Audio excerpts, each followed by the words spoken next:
Ready అయినావా స్కూల్కి? Mummy ఏదో పిలిక వేసినట్టున్నావు mummy ఈరోజు. జుట్టు కొంచెం పెరిగింది సో అందుకోసం.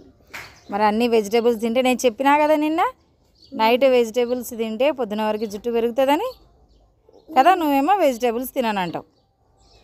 చూడు నిన్న నైట్ తిన్నావు కదా జుట్టు పెరిగింది కదా కదా మమ్మీ. సరే వెజిటేబుల్స్ తినాలి, ఫ్రూట్స్ కూడా తినాలి. అట్లయితేనే జుట్టు పెరుగుతుంది మంచిగా, సరేనా? హెల్తీగా కూడా ఉంటావు. స్విమ్మింగ్ సూట్ తీసుకున్నావా నాని? స్విమ్మింగ్ ఉంది కదా నీకు ఈరోజు. నీకుందా మమ్మీ స్విమ్మింగ్?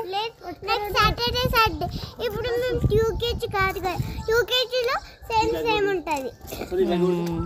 ఇప్పుడు ఆ బాటిల్ కనిపించేది నీది, వైట్ కలర్ బాటిల్ కనిపించేది. క్లోజ్ అనేది పాపది. స్కేటింగ్స్ కూడా అంతే వేరే. సరే మమ్మీ మంచిగా దిగు స్కూల్ దగ్గర, సరేనా? Bye mummy. బాయ్.